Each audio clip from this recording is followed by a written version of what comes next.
গল্পটি শুরু হয় ম্যালোরি নামের একটি মেয়েকে দিয়ে। ছবি আঁকছিল এমন একটি মেয়ের কাছ থেকে।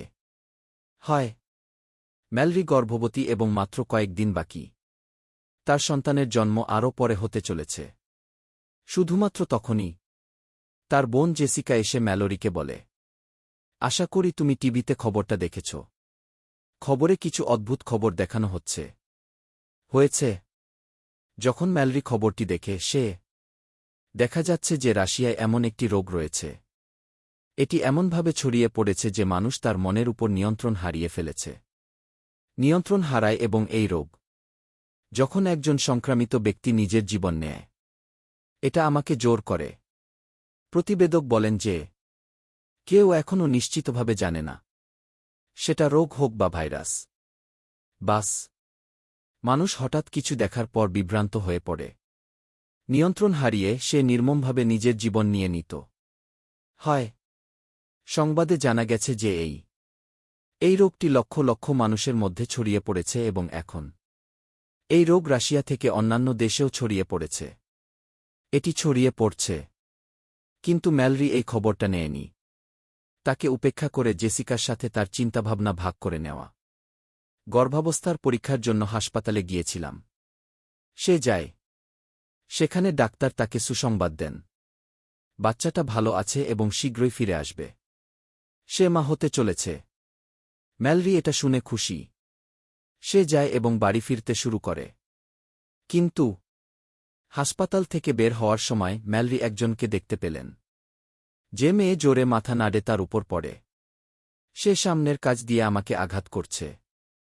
এটা ম্যালরি আতঙ্কিত হয়ে দ্রুত চলে যায়। সে জেসিকার সাথে গাড়িতে ওঠে। ম্যালোরি সে জেসিকাকে তাড়াতাড়ি করতে বলে। মনে হচ্ছে রাশিয়া থেকে আসা বিপজ্জনক ভাইরাসটি এখানে এসেছে। মানুষ রাস্তায় নেমেছে। সেখানে হট্টগোল ছিল এবং মানুষ আত্মহত্যা করছিল। বাগদান হয়েছিল। জেসিকা দ্রুত গাড়ি স্টার্ট দিল এবং দ্রুত গাড়ি চালিয়ে বাড়ির দিকে এগিয়ে গেল। হয় কিন্তু এখন পরিস্থিতি আরও খারাপের দিকে যাচ্ছিল। রাস্তায় অনেক দুর্ঘটনা ঘটে। হয় এতে ম্যালরি ভীত হয়ে পড়ে। আর তারপর জেসিকা গাড়ি চালানোর সময় এরকম কিছু করে। সে এটা দেখতে পায় যা তার চোখের রং পরিবর্তন করে। এটা ঘটে এখন জেসিকা নিজের উপর নিয়ন্ত্রণ রাখে। তার শীতলতা হারিয়ে সে গাড়ির গতি বাড়িয়ে দেয় এবং থেকে আসা যানবাহনের সাথে নিজের দুর্ঘটনা। সে এটা করা শুরু করে। ম্যালরি তাকে তা না করতে বলে। সে তাকে থামানোর চেষ্টা করে কিন্তু জেসিকা থামে না, যেন কেউ তার মনের নিয়ন্ত্রণ নিয়েছে এবং তারপর গাড়িটি অন্য একটি গাড়ির সাথে সংঘর্ষে লিপ্ত হয়। একটা দুর্ঘটনা ঘটে। ভাগ্যিস এই দুর্ঘটনা। তারা দুজনেই বেঁচে যায় এবং দুজনেই গাড়ি থেকে পালিয়ে যায়, বেরিয়ে আসে। কিন্তু তার আগে ম্যালরি কিছু বুঝতে পারল। তারপর সে দেখতে পায় যে তার বোন জেসিকা একটি ট্রাকের চাকায় পিষ্ট হয়ে যায়। সে তার জীবন ত্যাগ করে। ম্যালরি তার চোখের কোণ থেকে বাইরে তাকায়। জেসিকাকে তার সামনে এত ভয়াবহ মৃত্যু দেখতে পাওয়া। সে খুব ভয় পেয়ে যায়। কিন্তু পরিস্থিতি এমন পরিস্থিতির সম্মুখীন হতে হয়েছিল যে তাকে তার বোনের মৃতদেহের মুখোমুখি হতে হয়েছিল। আমি এর কাছে যাওয়ারও সময় পাই না। সে দেখতে চারিদিকে মানুষের পদলিত। আর ম্যালরি সেই মানুষদের একজন। সে সামনের দিকে দৌড়াতে শুরু করে। কিন্তু কেউ একজন তাকে পিছন থেকে ধাক্কা দিলে সে পড়ে গেল। তারপর একজন মহিলা তাকে সাহায্য করতে আসে। হয় কিন্তু ম্যালোরিকে জাগানোর আগেই তারপর সেও তার সামনে কিছু একটা দেখতে পেল। আর সেই মহিলাটিও জেসিকার মতো জ্বলন্ত সংবেদন। সে গাড়িতে বসে তার জীবন বিসর্জন দেয়। ইতিমধ্যে টম নামে একজন লোক আসে। সে ম্যালোরিকে তুলে কাছের একটি বাড়িতে নিয়ে আসে। হয় এই বাড়িতে ইতিমধ্যেই কিছু লোক উপস্থিত থাকবে। আর এই মানুষগুলোও হঠাৎ করে এই সব দেখতে পাচ্ছে। তারা খুব ভীত। ঘরের ভেতরে উপস্থিত সবাই একে অপরকে জিজ্ঞাসা করছে আসলে কি হচ্ছে, কিন্তু কেউ কিছু জানে এটা ঘটে না। এই কারণেই এই লোকেরা টিভি চালু করে। হয়। সংবাদে জানা গেছে যে এমন কিছু আছে যা মানুষ দেখলেই দেখতে পায়। পাগল হও এবং নিজেকে হত্যা করো। চলো আসি। প্রতিবেদক ব্যাখ্যা করেন যে এই ভাইরাস এটি সারা বিশ্বে ছড়িয়ে পড়েছে। তাহলে কোনটি? এই ভাইরাসে কেউ আক্রান্ত হয়নি। হ্যাঁ, তার ঘরের সব জিনিসপত্র রাখা উচিত। দরজা জানালা বন্ধ রাখুন এবং ঘরের বাইরে রাখুন। চলে যাওয়ার ভুল করো না। এই মানুষগুলো দ্রুত ঘরের সব জানালা বন্ধ করে দাও। সেই সাথে কাচের জানালাগুলোও কাগজ দিয়ে ঢেকে দিন যাতে বাইরে উপস্থিত পদার্থটি রাক্ষসটি যেন তাদের ভেতরে দেখতে না পায়। এভাবে 3 দিন কেটে যায়। কিন্তু এখনই কেউ বুঝতে পারছে না এই সব কিসের কথা। আগে ছিল। এই সকল মানুষ ঘরে বসে চিন্তিত আছে। ঠিক তখনই বাইরে থেকে দরজায় টোকা পড়ল। হয় একটি মেয়ে যে কেঁদে তাকে অনুরোধ করেছিল। সে বলল, দয়া করে দরজাটা খোলো। টম যে সে মেয়েটির জন্য দরজা খুলতে যায়। কিন্তু ডগলাস দরজা খুলতে অস্বীকৃতি জানা। কারণ সে ভয় পেয়েছিল যে এই মেয়েটি হয়তো সংক্রামিত হবেন না। কিন্তু এখানে ম্যালরি ডগলাস। সে টমের দিকে বন্দুক তাক করে এবং মেয়েটিকে গুলি করে। সে তাকে দরজা খুলতে বলে। টম সে দরজা খুলে দেয় এবং মেয়েটি ভেতরে আসে। এটা আসে। ওই মেয়ের নাম অলিম্পিয়া, আর অলিম্পিয়াও গর্ভবতী ছিল। অলিম্পিয়া থেকে যখন তোমাকে চোখ বেঁধে থাকতে বলা হচ্ছে, এটি প্রযোগ করার পর আপনি এখানে কিভাবে এলেন? তারপর অলিম্পিয়া সে তাকে বলে যে তার খাবার শেষ হয়ে গেছে। সেই জন্যই সে একে একে প্রতিটি বাড়ির দরজায় কড়া নাডল নক করে এখানে পৌঁছেছি। এটা শুনে ডগলাস বলেন যে আমাদের সকলেরই ক্ষুধা খারাপ। পরিস্থিতি এমন হয়েছে কারণ এই মানুষগুলোও। আমি 7 দিন ধরে এই বাড়িতে আটকে আছি। এই কারণেই এই লোকেরা মনে করে যে বাইরে থেকে খাওয়া কিভাবে আনবেন। যদিও বাড়ি থেকে একটু দূরে একটা সুপারমার্কেট আছে, কিন্তু সেখানে না পৌঁছেই ঘটনাস্থলে পৌঁছানো ছিল একটি বড় চ্যালেঞ্জ। তাহলে এই ঘরটা মালিক বলছেন যে বাড়ির বাইরে সিসিটিভি লাগানো আছে। ক্যামেরা স্থাপন করা হয়েছে। যদি আমাদের সিসিটিভি থাকে, ক্যামেরার মাধ্যমে ওই দানবদের অবস্থান খুঁজে বের করুন। যদি আমরা এটি প্রযোগ করি, তাহলে আমরা ওই দানবদের কাছ থেকে লুকিয়ে থাকতে পারব এবং সুপার হয়ে উঠতে পারব। বাজারে প্রবেশাধিকার এবং বাড়ির মালিক হওয়া। বলছে আমার মনে হয় না এই দানব। এমনকি পর্দায় দেখেও একজন ব্যক্তি এটি সংক্রামিত হতে পারে। কিন্তু বাকিরা এটা করে। তারা তা করতে অস্বীকৃতি জানা। তারপর বাড়ি মালিক বলছেন যে যদি আমরা এই পদক্ষেপটি না করি, যদি আমরা এটা তুলে নিই, তাহলে আমরা সবাই ক্ষুধায় মারা যাব। এই কথা শুনে অন্যরা মনে করল যে সে যা বলেছে তা ঠিক। হয় সবাই দড়ি দিয়ে চেয়ারের সাথে বেঁধে দিল, যাতে সংক্রামিত হলেও তাই সে আত্মহত্যা করতে পারেনি, কারণ যে কেউ দানবটিকে দেখবে সে আত্মহত্যা করবে। কিন্তু এটা নেমে আসত। এরপর বাকিরা এটি এখানে রাখে। কিন্তু সে চলে যায় এবং অন্য ঘরে চলে যায় এবং লোকটি স্ক্রিনের দিকে তাকাতে শুরু করে। কিছুক্ষণ পর আমরা পর্দায় একটি বাতাস দেখতে পাই। ঝোড়ো হাওয়া দৃশ্যমান এবং আমরা দেখতে পাচ্ছি যে এটি মুখের ভাব পরিবর্তন হতে শুরু করে। হঠাৎ তার চোখের রং বদলে গেল যায়। কিছুক্ষণ পর সেই ঘর থেকে একটা বিকট শব্দ ভেসে এল। চিৎকারের শব্দ আসতে থাকে। এই কথা শুনে অন্যরাও তার কাছে ছুটে এল। হয় কিন্তু তারা বাড়িতে পৌঁছানোর আগেই মালিক তার সামনের টেবিলে মাথা ঠুকে দিলেন। নিজেকে হত্যা করে। এইসব দেখে ওই লোকেরা তারা খুব ভয় পায় এবং তাদের একটা জিনিস আছে। এটা বোধগম্য যে এই দানবটি চাইবে স্ক্রিনের দিকে অথবা চোখের সামনে তাকান। এটা অবশ্যই তোমাকে মেরে ফেলবে। এরপর এই লোকেরা মনিটরের স্ক্রিন ভেঙে ফেলুন, যাতে এই লোকেরা এমনকি ভুলবশত সেই দানবের উপর তাদের দৃষ্টি ফেলে পরে যেতে পারেনি। এভাবেই কেটে যায় আরও একটি দিন। আর এখন ক্ষুধার কারণে তাদের অবস্থা খারাপ। আগেই টাকা দেওয়া হয়েছিল। এই কারণেই এই লোকেরা সুপারমার্কেটে যায়।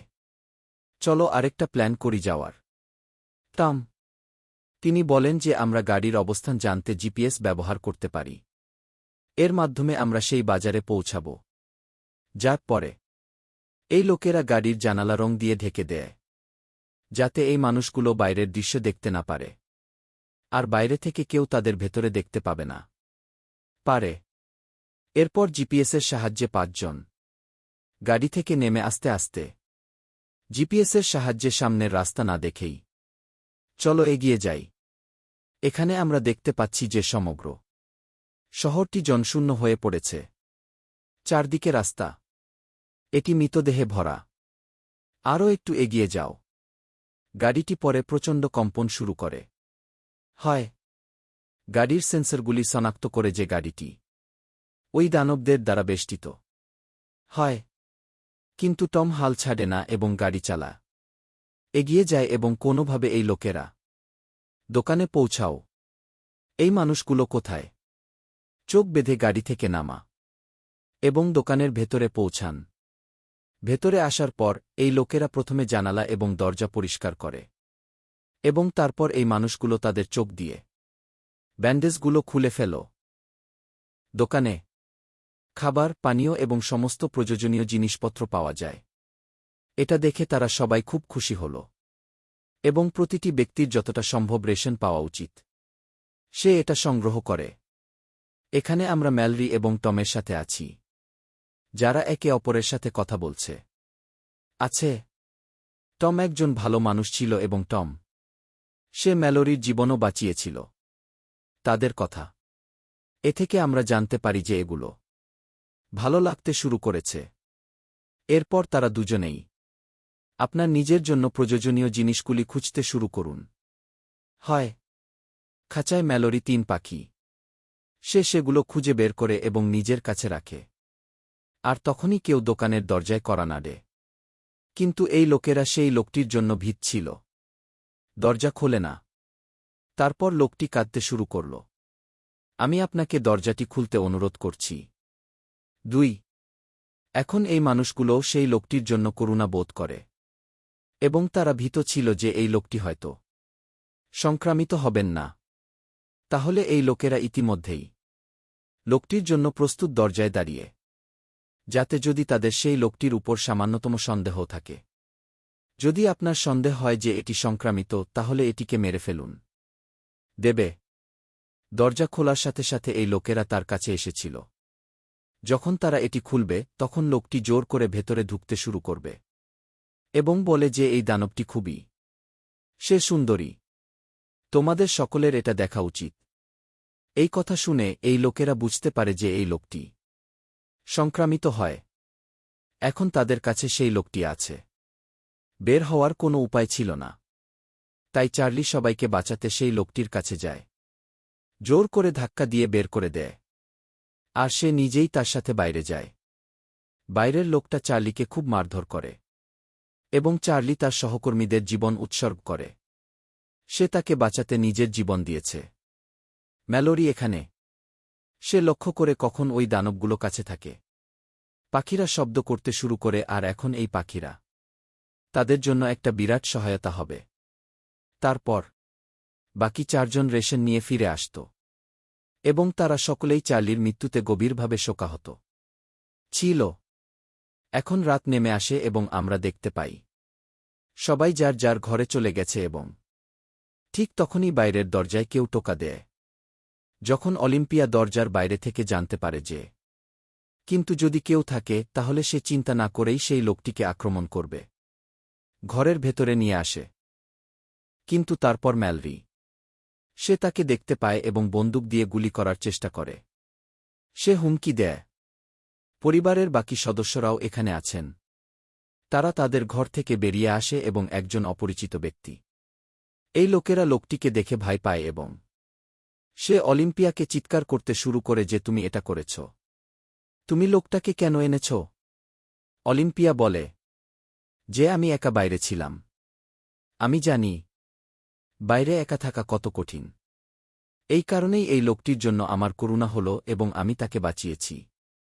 গ্যারি নামের এই লোকটিকে এখানে এনেছি। সে আমাকে বলছে, দয়া করে আমাকে বাড়ি থেকে বের করে দাও। এটা বের করো না। সে বলে আমার ঘরে কিছু একটা আছে। মনোরোগীরা ভেতরে ঢুকেছিল। কার কাছে? আমার বন্ধুদের চোখ খুলে দিতে বাধ্য করে এবং তাদের দেখা শয়তানটি দেখাল। আমার সব বন্ধু আত্মহত্যা করেছে। কিন্তু কোনোভাবে আমি পালিয়ে এখানে আসতে সক্ষম হয়েছি। আমি পৌঁছে গেছি। এখানে আমরা দেখতে পাই যে যদি কেউ সেই শয়তানটিকে দেখে, শয়তান সেই ব্যক্তিকে এরকম কিছু দেখায় যার কারণে সে খুব ভয় পায়। এর মানে হল এই, শয়তান সেই ব্যক্তিকে তার জীবনের সবচেয়ে বড় ক্ষতি দিয়ে হত্যা করার চেষ্টা করে। এটি মহান দুঃখ বা ক্ষতির ইঙ্গিত দেয়। এই দুঃখ এটা এত গভীর যে সে তা সহ্য করতে পারে না। হঠাৎ খুব বিষণ্ণ হয়ে পড়া। ওই ব্যক্তি আত্মহত্যা করে। গ্যারি এখানে এটি আরও কিছু জিনিসও বলে। তিনি বলেন যে ওই মনোরোগীদের চোখে কোনো বাধা ছিল না, বরং সে সেই শয়তানটিকে দেখে খুশি হয়েছিল। গ্যারির এই কথাগুলো শুনে আমরা জানতে পারতাম যে শয়তান সেই ব্যক্তিকে হত্যা করতে পারে না যিনি তার জীবনে অনেক দিন ধরে আছেন। সে দুঃখিত কারণ সে ইতিমধ্যেই ভেতরে আছে। এটি ভেঙে গেছে। অতএব যে ব্যক্তি ইতিমধ্যেই হতাশার মধ্যে জীবন কাটাচ্ছি, শয়তানের এই কৌশলে সে হয়তো প্রভাবিত হয়ে থাকতে পারে। এটি তার উপর কোনো প্রভাব ফেলে না, বরং শয়তান তাকে তার দাস করে তোলে। এটিকে এমনভাবে তৈরি করে যাতে এটি মানুষ হিসেবে বেঁচে থাকতে পারে, যাতে এই মানুষগুলো আরও বেশি মানুষ স্বীকার করতে পারে। এখন কি গ্যারিও সেই শয়তানের পুতুল, অথবা তার মতো একজন সাধারণ মানুষ? আমরা পরে খুঁজে বের করব। সবাই গ্যারির কাছে। তারা আপনাকে বাড়িতে থাকার অনুমতি দেয়। কিন্তু ডগলাস গ্যারিকে মোটেও বিশ্বাস করে না। আর সে রেগে বন্দুকটা তুলে নেয় এবং তাকে বের করে আনার চেষ্টা করে, হুমকি দেয়। কিন্তু তারপর শার্লা পেছন থেকে এলো। মাথায় কিছু একটা দিয়ে আঘাত করলে ডগলাস অজ্ঞান হয়ে পড়েন এবং একসাথে তারা ডগলাসকে অন্য ঘরে পাঠায়। আর গ্যারি সে তোমাকে ধন্যবাদ জানায়। পরের দিন হঠাৎ করে ম্যালোরি এবং অলিম্পিয়া উভয়েই প্রসব বেদনা শুরু হয়। টম এবং শার্লা তাদের দুজনকে উপরের ঘরে নিয়ে যেতে সাহায্য করা। চলো তোমাকে নিয়ে যাই। কিন্তু গ্যারি বসে থাকবে। আর তার কাজকর্ম একটু অদ্ভুত মনে হচ্ছে, তাই ওটা শয়তানের অনেক ছবি বের করে টেবিলের উপর রাখে এবং তার চোখ। এটা দেখে আমরা বুঝতে পারি যে গ্যারিও একজন শয়তান। এর নিয়ন্ত্রণে রয়েছে। ইতিমধ্যে ম্যালোরি এবং অলিম্পিয়া তার সন্তানদের জন্ম দেয়। অলিম্পিয়ার একটি মেয়ে এবং ম্যালোরি আছে একটি ছেলে। কিন্তু নিচের খাঁচায় বন্দি পাখিটি। তারা শব্দ করতে শুরু করে, যা দেখে গ্যারি বিরক্ত হয়ে গিয়েছিল। সে খাঁচাটি তুলে ফ্রিজে আটকে রাখে এবং জানালা থেকে কাগজটি খুলে ফেলে। তারপর ডগলাস তার কর্মকাণ্ড দেখে বুঝতে পারবে সেও শয়তানের পুতুল। এটা দেখে তারা মারা যায় না, বরং শয়তানের নির্দেশে মারা যায়। কিন্তু তারা অন্যদের জীবন কেড়ে নেয়। ডগলাস চিৎকার করে উঠল। সে বলে যে আমি এই লোকটিকে বলেছিলাম, আমাকে ঘর থেকে বের করে দাও। টম ডগলাসের কণ্ঠস্বর শুনতে পায়। নেমে আসে। কিন্তু তারপর গ্যারি পেছন থেকে এলো। টমের মাথায় আঘাত করে এবং তাকে অজ্ঞান করে দেয়। তারপর গ্যারি ডগলাসকে সরিয়ে দিলাম। সে এটি পেতে তার দিকে এগিয়ে যায়। কিন্তু তারপর সে বাচ্চাদের কণ্ঠস্বর শুনতে পায়। তাই সে ডগলাসকে ছেড়ে অলিম্পিয়ায় চলে গেল এবং ম্যালোরির ঘরে যায়, যেখানে সে জানালার সমস্ত কাগজ সরিয়ে দেয়। আর অলিম্পিয়া যখন বাইরে তাকাচ্ছে, সে শয়তানের নিয়ন্ত্রণে চলে যায়, এবার ম্যালোরির দিকে। এটা বোঝা যাচ্ছে যে অলিম্পিয়া এখন কোনোভাবে সে যেভাবেই হোক আত্মহত্যা করবে। এজন্যই সে অলিম্পিয়া তার মেয়েকে তার কাছ থেকে ছিনিয়ে নেয় এবং তারপর অলিম্পিয়া সে জানালা থেকে লাফিয়ে পড়ে আত্মহত্যা করে। এরপর গ্যারি শার্লাকে ধরে জোর করে। তার চোখ খোলে এবং সেও এটি সংক্রামিত হয় এবং নিজেকে হত্যা করে। এখন গ্যারি ম্যালোরির দিকে এগিয়ে যায়। কিন্তু সে তার সাথে থাকা 2 শিশুকে চাদরের নিচে লুকিয়ে রাখা। এটা রাখা হয়। তাহলে সে এখনও ভালো আছে। কিন্তু গ্যারি তার গায়ের চাদরটা খুলে বাইরে দেখার চেষ্টা করে। সে এর জন্য উস্কানি দিতে শুরু করে। কিন্তু তারপর ডগলাস আছে। সে বন্দুকের দিকে হাত বাড়ায় এবং চোখ বন্ধ করে। এবং গ্যারিকে গুলি করার চেষ্টা করে। কিন্তু গ্যারি জানে যে ডগলাসের তার উপর নজর আছে। আমি আসছি না। তাই সে সুযোগটা কাজে লাগায়। সে দৌড়ে গিয়ে ডগলাসকে তার সাথে উপরের তলায় নিয়ে গেল। মাটির তলায় ফেলে দেয়। গ্যারি সিজারের কথা বলে ডগলাসকে হত্যা করে। আমি ভাবছি তুমি কি সেই শয়তানের সৌন্দর্য দেখতে পাও না? তুমি দেখতে পাবে। ইতিমধ্যে টম জ্ঞান ফিরে পায় এবং কোনোভাবে একটি ছোট বন্দুক তুলে গ্যারিকে হত্যা করা। এটা শেষ করে। তারপর টম উপরে চলে গেল। ম্যালরি এবং বাচ্চাদের শান্ত করে। এখন কেবল টম, ম্যালরি এবং তার 2 সন্তান বেঁচে ছিল। এরপরে 5 বছর পরের একটি দৃশ্য দেখানো হয়েছিল। যায় ম্যালরি এবং টম এখন তাদের সম্পর্কের কোথায়? আমি আছি আর বাচ্চারাও বড় হয়ে গেছে। কিন্তু বিপদ এখনও শেষ হয়নি। এখনও বাইরে মানুষ শয়তানের নিয়ন্ত্রণে ঘুরে বেড়াচ্ছিল এবং তারা সাধারণ মানুষকে ধরে মেরে ছিল।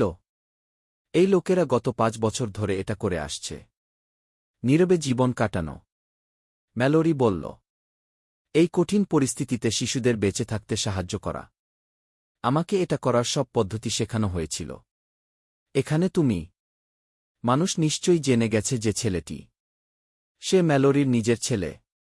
কিন্তু এই মেয়েটি ম্যালোরির মেয়ে নয়, বরং এই মেয়েটি অলিম্পিয়ার মেয়ে, যিনি আগে মারা গেছেন। অলিম্পিয়া এটা ম্যালোরিকে দিয়েছিল। রেডিও থেকে একটা আওয়াজ ভেসে আসছে, রিক। একজন লোক আমাদের বলে আমরা কোথায় আছি। জায়গাটি সম্পূর্ণ নিরাপদ। এখানে আমাদের এটি একটি উপনিবেশ। এই কলোনির খাবার ও পানীয়, সকল প্রয়োজনীয় সুযোগ সুবিধা পাওয়া যায়। লোকটি তোমাকে বলে যে যদি তুমি এখানে আসো, যদি চাও, নদীর স্রোতের সাথে এসো। কখন? নদীর প্রবাহ সবচেয়ে দ্রুত হবে, তারপরে নিকটবর্তী আমাদের কলোনিটি বনের মাঝখানে পাওয়া যাবে। সেখানে অনেক পাখি আছে যাদের শব্দ আমরা শুনতে পাই। তুমি আমাদের খুঁজে পেতে পারো। আর হ্যাঁ, নদী স্রোতের সাথে চলতে তোমার 2 দিন সময় লাগে। নেব। টম লোকটিকে বিশ্বাস করে সেখানে গেল। যেতে চেয়েছিল। কিন্তু ম্যালরি সেখানে যেতে রাজি নয়। সে বলে, হয়তো তাই হতে পারে। যে ব্যক্তি আমাদের এখানে এনেছে সে সংক্রামিত। কিন্তু গ্যারি তার গায়ের চাদরটা খুলে বাইরে দেখার চেষ্টা করে। সে এর জন্য উস্কানি দিতে শুরু করে। কিন্তু তারপর ডগলাস আছে। সে বন্দুকের দিকে হাত বাড়ায় এবং চোখ বন্ধ করে। এবং গ্যারিকে গুলি করার চেষ্টা করে। কিন্তু গ্যারি জানে যে ডগলাসের তার উপর নজর আছে। আমি আসছি না। তাই সে সুযোগটা কাজে লাগায়। সে দৌড়ে গিয়ে ডগলাসকে তার সাথে উপরের তলায় নিয়ে গেল। মাটির তলায় ফেলে দেয়। গ্যারি সিজারের কথা বলে ডগলাসকে হত্যা করে। আমি ভাবছি তুমি কি সেই শয়তানের সৌন্দর্য দেখতে পাও না? তুমি দেখতে পাবে। ইতিমধ্যে টম জ্ঞান ফিরে পায় এবং কোনোভাবে একটি ছোট বন্দুক তুলে গ্যারিকে হত্যা করা। এটা শেষ করে। তারপর টম উপরে চলে গেল। ম্যালরি এবং বাচ্চাদের শান্ত করে। এখন কেবল টম, ম্যালরি এবং তার 2 সন্তান বেঁচে ছিল। এরপরে 5 বছর পরের একটি দৃশ্য দেখানো হয়েছিল। যায় ম্যালরি এবং টম এখন তাদের সম্পর্কের কোথায়? আমি আছি আর বাচ্চারাও বড় হয়ে গেছে। কিন্তু বিপদ এখনও শেষ হয়নি। এখনও বাইরে মানুষ শয়তানের নিয়ন্ত্রণে ঘুরে বেড়াচ্ছিল এবং তারা সাধারণ মানুষকে ধরে মেরে ছিল। এই লোকেরা গত 5 বছর ধরে এটা করে আসছে। নীরবে জীবন কাটানো। ম্যালোরি বলল, এই কঠিন পরিস্থিতিতে শিশুদের বেঁচে থাকতে সাহায্য করা। আমাকে এটা করার সব পদ্ধতি শেখানো হয়েছিল। এখানে তুমি। মানুষ নিশ্চয়ই জেনে গেছে যে ছেলেটি সে ম্যালোরির নিজের ছেলে। কিন্তু এই মেয়েটি ম্যালোরির মেয়ে নয়, বরং এই মেয়েটি অলিম্পিয়ার মেয়ে, যিনি আগে মারা গেছেন। অলিম্পিয়া এটা ম্যালোরিকে দিয়েছিল। এক রেডিও থেকে একটা আওয়াজ ভেসে আসছে, রিক। একজন লোক আমাদের বলে আমরা কোথায় আছি। জায়গাটি সম্পূর্ণ নিরাপদ। এখানে আমাদের এটি একটি উপনিবেশ। এই কলোনির খাবার ও পানীয় সকল প্রয়োজনীয় সুযোগ সুবিধা পাওয়া যায়। লোকটি তোমাকে বলে যে যদি তুমি এখানে আসো, যদি চাও, নদীর স্রোতের সাথে এসো। কখন? নদীর প্রবাহ সবচেয়ে দ্রুত হবে, তারপরে নিকটবর্তী। আমাদের কলোনিটি বনের মাঝখানে পাওয়া যাবে।